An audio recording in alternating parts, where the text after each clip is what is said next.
So when it comes to bearings and trigonometry, the only thing you need to do is draw a picture. Once you've drawn a picture, you've got a triangle, and it's just basic trigonometry from there. But drawing the picture is the most and the only thing you really need to do. So, Crystal leaves her campsite and walks in a straight line for 1 kilometre on a bearing of north 40 degrees east. Alright, so I like to draw the person, let's say, and I very lightly draw in the compass rose. It just makes me feel a little nicer if I've got that. Alright, north 40 degrees east. That means start at north, turn 40 degrees east. So we get a line here, right?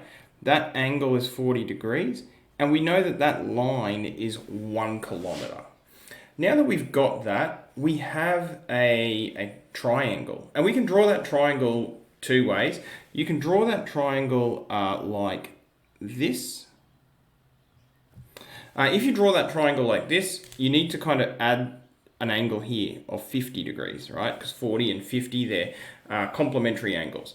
I'm not going to draw the triangle like that, but I need to tell you, you absolutely can. There's no problem with drawing the triangle like that. Instead, I'm going to draw the triangle like this. In either case, you get a right angle triangle. All right, let's read the question. Determine how far east she is of the campsite. Now, when she moved from here to here, that's where she is right now. When she moved from there to there, she moved north, but she also moved east. And the question is asking you, how far east did she go? That's the question, and now you can see it's basic trigonometry. Now, I'm not going to run you through the SOHCAHTOA thing, you know how to do that, but our answer ends up being 0.64 kilometres. Now, it's a good idea to check this in your head. If she walked 1 kilometre, this length should be less than that.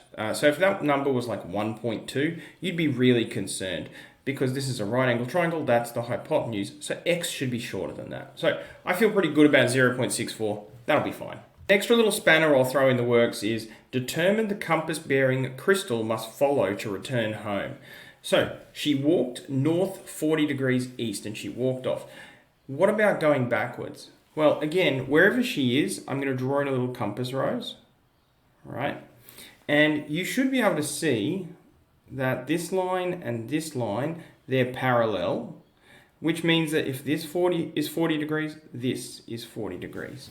And that's all the information I need because I'm going to write in a compass bearing. So if Crystal wants to go home, she should start by facing south, and then she should turn herself 40 degrees towards the west and go south 40 degrees west. Alright, so another question here. And they start the same way every time, a nice light little compass rose in here to deal with it. A dog runs 16.1 meters on a bearing of 110 degrees true. So there's a north bit here. We start at north and we turn 110 degrees. So 90 degrees is here, an extra 20 degrees like that. This is 110 degrees. Now, having that label of 110 degrees there, that's pretty useless to me here. Instead, I need to use a smaller acute angle. And the angle I'm going to choose to use is this one here, 70 degrees. Because again, in these questions, you can use either the 70 degree angle, or if you want to, you can use the 20 degree angle.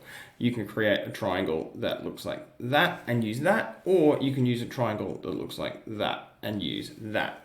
I'm going to use the second one. So what's the question? Determine how many meters south the dog is from its starting point.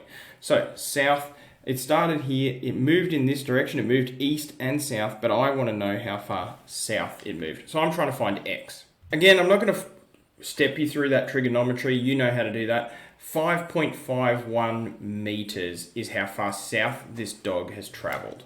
Alright, so this is a weird one, so let's take a look at it. Maddie walks 2 kilometers west and 3 kilometers south. So let's start her in a place and draw a compass rose in. It's always a good idea to draw a compass rose in. And 2 kilometers west, so 2 kilometers this way, and then 3 kilometers south, 3 kilometers this way. All right, determine the true bearing Maddie must follow to return home. So this is home, and this is Maddie right here. Now, if I draw in a compass rose, different color here, at this point here, we want to know at what bearing she should travel along. We want to know this angle right here. And that is triangle, unknown angle. It's just trigonometry. So the angle ends up being 34 degrees. She needs to walk along 34 degrees true. A bit of a part 2 here. Calculate how long it will take Maddie to return to her starting point if she walks at 5 kilometers an hour. Now, I'm going to make an assumption here. Assume that she's going to walk along this blue line. If I need to know how long it's going to take, first I need to know how far she's going to travel, x. Now, you might be tempted to do some trigonometry here, but I've got length 2, length 3, x. I can find that length just using Pythagoras' theorem. Using Pythagoras' theorem, it's going to be 3.61 kilometers.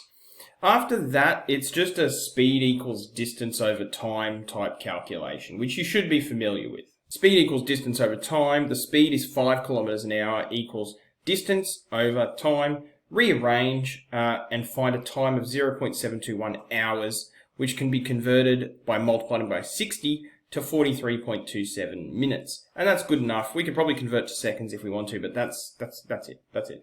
If you want to talk more about this one, let me know. We've really covered a little bit of ground there, but the most important thing you need to understand is draw in the little compass rose, draw in your little triangle, and then just start working on it like it's any other trigonometry question. All right, jump into it.